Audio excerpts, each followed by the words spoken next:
आज भोपाल आएंगी राज्यपाल आनंदीबेन पटेल।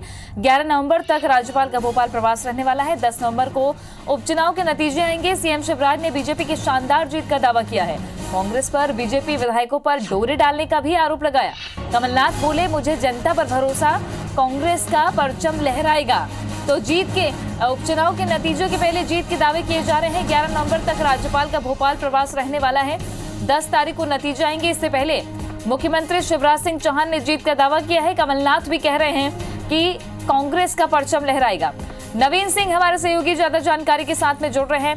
नवीन, राज्यपाल भोपाल आ रही हैं, पूरी तैयारी अब शुरू हो चुकी है क्योंकि 10 तारीख को नतीजे, उसके बाद सरकार बनाने की कवायद शुरू हो जाएगी।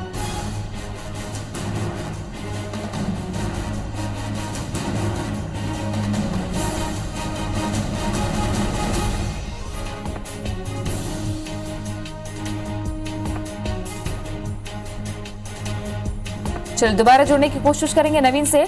सीएम शिवराज सिंह चौहान ने बीजेपी की शानदार जीत का दावा किया है। कांग्रेस पर बीजेपी विधायकों पर डोरे डालने का भी आरोप लगाया है। इसके अलावा कमलनाथ कह रहे हैं कि मुझे जनता पर भरोसा है, कांग्रेस का परचम लहराएगा। राज्यपाल आनंदीबेन पटेल भोपाल आ रही हैं। 11 तारीख तक उनका प्रवास रहेगा। 10 तारीख को उपचुनाव के नतीजे आने हैं। 28 सीटों पर मध्य प्रदेश में उपचुनाव हुआ है। यह ऐतिहासिक उपचुनाव इसलिए भी खास क्योंकि इससे तय होगा कि आने वाले दिनों में सरकार किसकी बरकरार रहती है।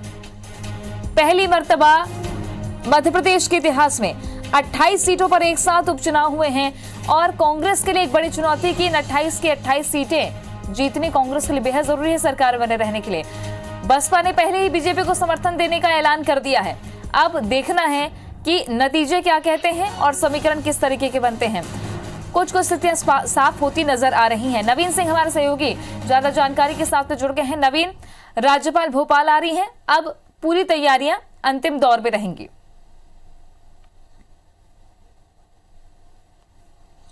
देखिए, बिल्कुल 28 सीटों के लिए जो वोटिंग हुई थी वो हो चुकी है। 70% से ज़्यादा वोट 28 सीटों के उपचुनाव के लिए पड़े हैं और 10 तारीख को नतीजे आने हैं। लेकिन नतीजों के पहले बीजेपी कांग्रेस दोनों ने ही सियासी गणित बिठाना शुरू कर दिया है। तमाम उठापटक तेज़ हो चुकी है। बीजेपी और कांग्रेस के तमाम जो आला पदाधिकारी हैं वो लगातार बैठकें कर रहे हैं। बैठकों का दौर भी जारी है और किसी न किसी तरीके से ये कोशिश है कि सत्ता में वापसी की जाए या विधानसभा में जब भी बहुमत की ज़रूरत पड़े तो धमाकेदार तरीके से अपना बहुमत साबित किया जाए। बीजेपी ये मानती है कि 28 सीटें जीतने के बाद वो एक तरीके से मजबूत स्थिति में पहुंच जाएगी मध्य प्रदेश की विधानसभा में, जबकि कांग्रेस की कोशिश है कि ज़्यादा से ज़्यादा सीटें जीतने के बाद, हालांकि कांग्रेस का ये ज़रूर दावा है कि 28 की 28 सीटें कांग्रेस जीतने जा रही है, लेकिन फिर भी ज़्यादा से ज़्यादा सीटें जीतने के बाद अगर ज़रूरत पड़ती है मध्य प्रदेश की विधानसभा में बहुमत साबित करने की तो बसपा, सपा और निर्दलियों का साथ लिया जाए।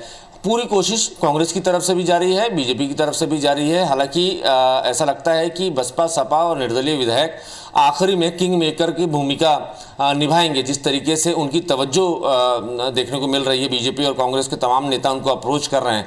हालांकि 10 तारीख को जब नतीजे आएंगे उसी के बाद 11 तारीख को अगले ही दिन शाम को 6 बजे कांग्रेस ने विधायक दल की बैठक कॉल की है। इस बैठक में न सिर्फ कांग्रेस के विधायक होंगे बल्कि इस बैठक में बसपा, सपा और निर्दलीय विधायकों को भी शामिल होने का न्योता कांग्रेस की तरफ से दिया गया है। हालांकि ये ज़रूर है कि बसपा ने पहले साफ कर रखा है कि वो बीजेपी के साथ है और आगे भी बीजेपी के साथ रहेगी, लेकिन ये राजनीति है। मायावती कब किस तरफ चली जाएं ये कहना भी थोड़ा मुश्किल होगा। हालांकि आज की मौजूदा सरकार को ज़रूर बसपा के विधायकों का समर्थन है, लेकिन 10 तारीख को नतीजे आने के बाद बसपा किसके साथ जाती है ये बसपा सुप्रीमो ही तय करेंगी।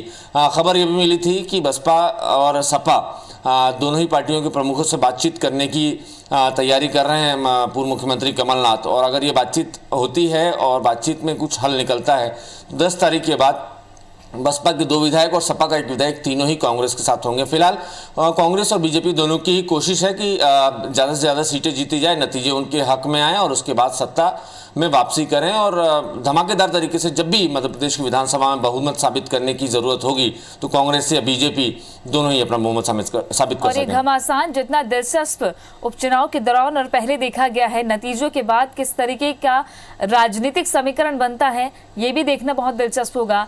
नतीजे तय करेंगे कि आगे कैसा गणित बैठता है। शुक्रिया आपका नवीन जानकारी के लिए।